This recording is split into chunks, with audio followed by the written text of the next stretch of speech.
Pada zaman dahulu kala, di tanah Pasundan yang subur, terbentang luas kawasan hutan belantara yang masih jarang tersentuh oleh peradaban manusia. Pepohonan besar menjulang tinggi, akarnya mencengkeram bumi dengan kuat, sementara semak belukar tumbuh rapat menutupi permukaan tanah.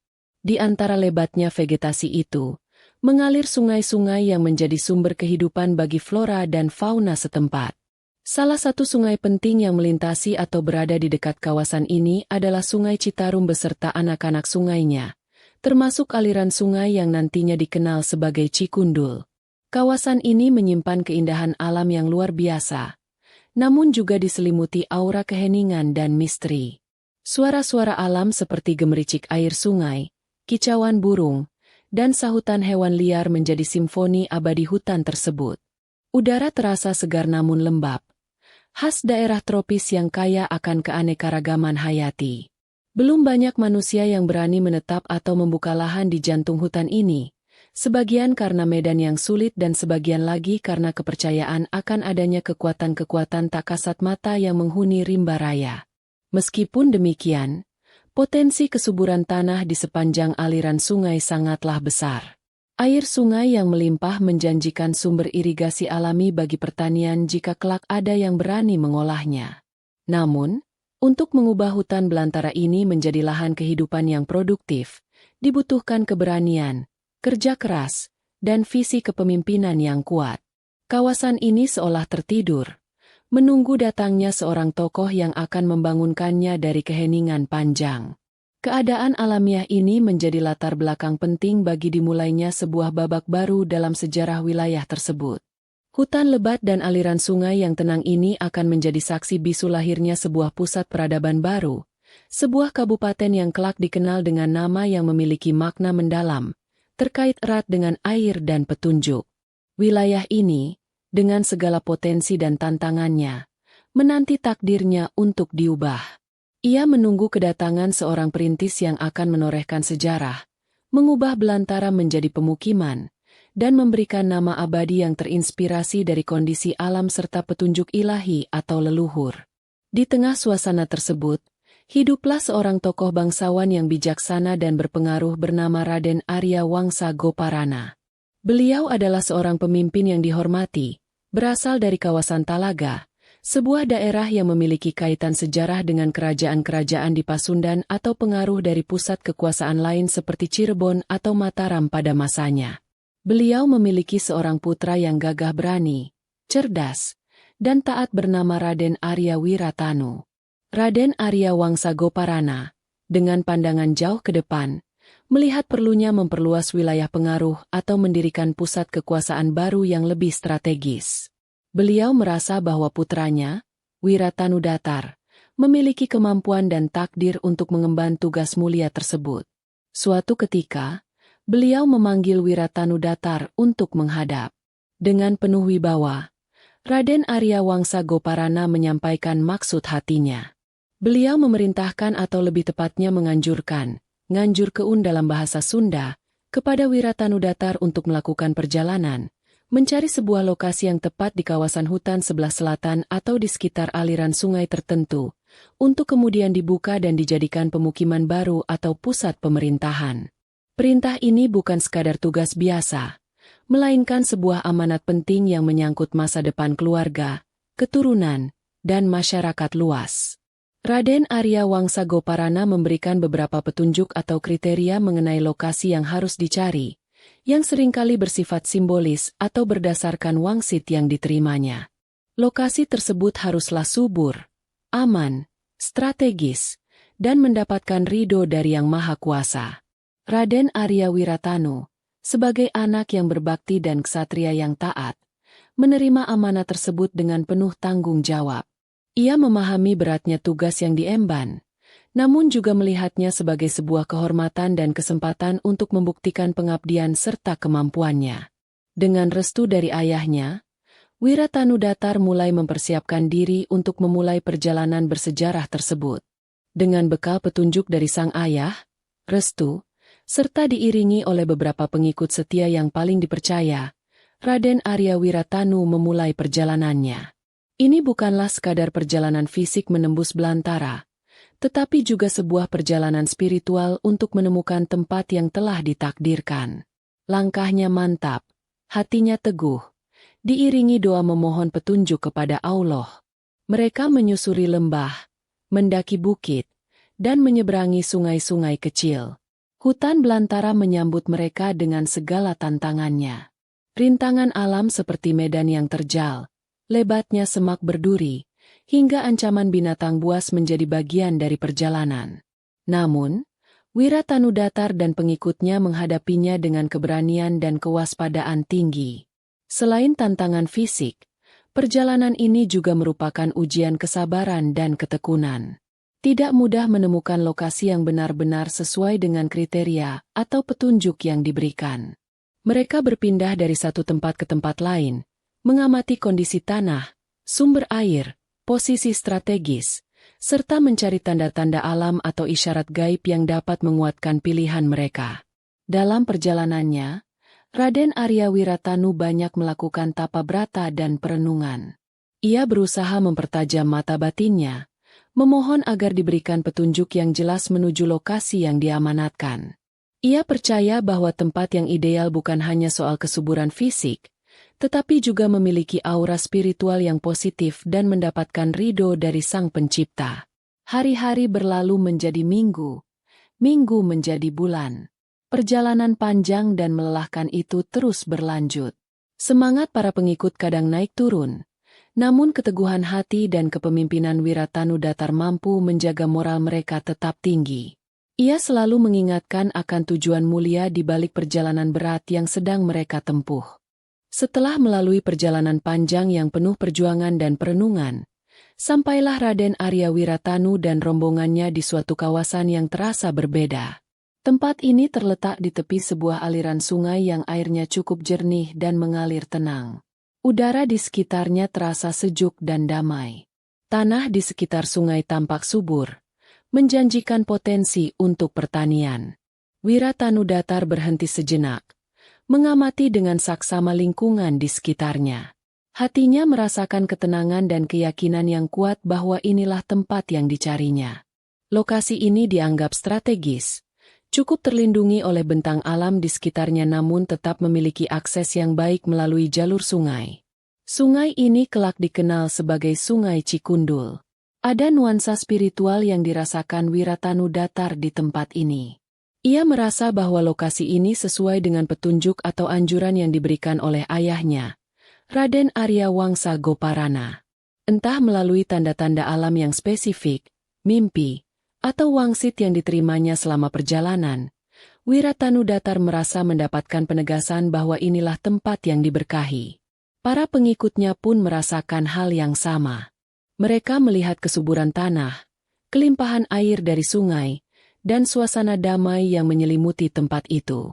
Setelah berhari-hari mencari, mereka akhirnya menemukan sebuah titik terang, sebuah harapan untuk memulai kehidupan baru sesuai dengan amanat yang diemban. Raden Arya Wiratanu kemudian memutuskan untuk berhenti di tempat ini. Ia memerintahkan para pengikutnya untuk mendirikan pesanggerahan sementara dan mulai melakukan observasi lebih lanjut. Keputusan telah diambil. Inilah lokasi yang akan menjadi cikal bakal pemukiman baru yang akan dirintisnya. Penemuan ini menjadi tonggak awal berdirinya sebuah wilayah bersejarah.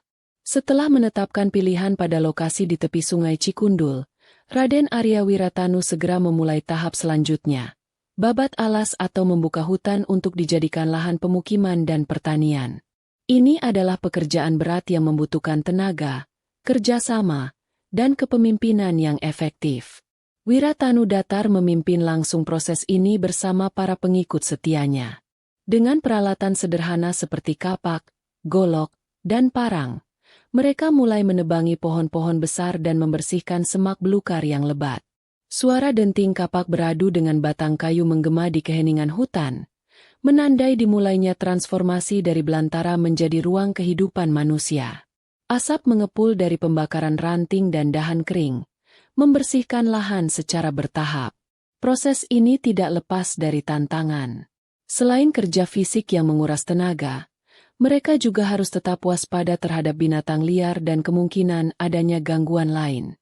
Namun, Di bawah komando Raden Arya Wiratanu yang bijaksana dan berwibawa, semua rintangan dapat diatasi.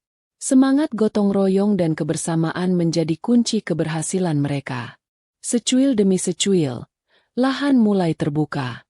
Area yang tadinya gelap tertutup kanopi hutan kini mulai disinari matahari. Pondok-pondok sederhana mulai didirikan sebagai tempat tinggal sementara. Lahan-lahan mulai dipersiapkan untuk ditanami tanaman pangan guna menunjang kehidupan mereka. Sungai Cikundul menjadi sumber air utama untuk kebutuhan sehari-hari dan irigasi awal. Pemukiman pertama yang didirikan di tepi Sungai Cikundul ini kemudian menjadi pusat aktivitas. Raden Arya Wiratanu menata komunitas kecil ini dengan baik, menerapkan aturan-aturan dasar untuk kehidupan bersama. Tempat inilah yang kemudian dikenal sebagai Cikundul, cikal bakal dari wilayah kekuasaan yang lebih besar yang akan dipimpinnya. Kerja keras mereka mulai membuahkan hasil nyata.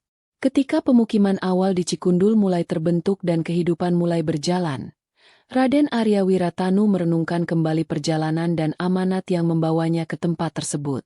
Ia teringat akan pesan atau anjuran dari ayahnya, Raden Arya Wangsa Goparana, untuk mencari lokasi di sekitar aliran sungai. Penemuan lokasi ideal di tepi Sungai Cikundul ini adalah buah dari mengikuti petunjuk tersebut.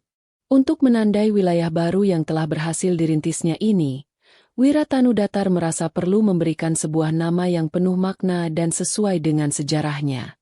Nama tersebut harus mencerminkan elemen penting dalam penemuan dan pendiriannya, yaitu keberadaan sungai sebagai sumber kehidupan dan fakta bahwa lokasi ini adalah tempat yang dianjurkan atau dituju berdasarkan petunjuk. Dalam bahasa Sunda, Ci berarti air atau sungai, merujuk pada Sungai Cikundul atau sungai lain di dekatnya yang menjadi ciri khas lokasi tersebut. Sementara itu, kata anjur berasal dari kata kerja nganjur keun atau dianjur keun, yang berarti dianjurkan, disarankan, dituju, atau diperintahkan. Kata ini merujuk pada anjuran atau perintah dari Raden Arya Wangsa Goparana kepada putranya untuk menemukan tempat ini. Maka, Raden Arya Wiratanu menggabungkan kedua unsur kata tersebut menjadi Cianjur. Nama ini secara harfiah dapat diartikan sebagai daerah di tepi, sungai yang dianjurkan, atau air sungai yang dituju disarankan. Nama ini dengan tepat merangkum esensi dari sejarah penemuan wilayah tersebut. Sebuah tempat berair, sungai, yang ditemukan berdasarkan anjuran atau petunjuk. Nama Cianjur kemudian diresmikan untuk menyebut wilayah kekuasaan baru yang berpusat di Cikundul tersebut. Nama ini diterima baik oleh para pengikutnya dan masyarakat yang mulai berdatangan. Nama Cianjur menjadi identitas baru yang membawa harapan akan kemakmuran dan keberkahan, sesuai dengan makna dan sejarah di baliknya. Pemukiman awal di Cikundul, yang kini menyandang nama Cianjur, terus berkembang di bawah kepemimpinan Raden Arya Wiratanu. Kewibawaan, keadilan, dan perhatiannya terhadap kesejahteraan rakyat membuat banyak orang dari daerah lain tertarik untuk datang dan menetap di Cianjur. Wilayah yang tadinya hutan belantara perlahan berubah menjadi sebuah nagari atau pusat pemerintahan yang cukup ramai. Raden Arya Wiratanu kemudian diakui sebagai pemimpin atau bupati pertama Cianjur, dengan gelar Dalem Cikundul. Ia memerintah dengan bijaksana, mengembangkan pertanian dengan memanfaatkan kesuburan tanah dan aliran sungai, serta menjaga keamanan wilayahnya. Fondasi pemerintahan dan tatanan sosial mulai diletakkan pada masa kepemimpinannya. Cikundul menjadi pusat pemerintahan awal Kabupaten Cianjur. Dari sinilah Raden Arya Wiratanu mengendalikan wilayah kekuasaannya yang semakin meluas. Ia berhasil membangun sebuah komunitas yang kuat, berdasarkan nilai-nilai ketaatan, kerja keras, dan kehidupan yang harmonis dengan alam sekitar. Keberhasilannya ini semakin mengukuhkan legitimasi kekuasaannya. Seiring waktu, pusat pemerintahan Cianjur mengalami perkembangan dan bahkan perpindahan lokasi ke tempat yang lebih strategis, seperti Pamoyanan, yang menjadi pusat kota Cianjur saat ini. Namun nama Cianjur yang diberikan oleh sang pendiri tetap abadi.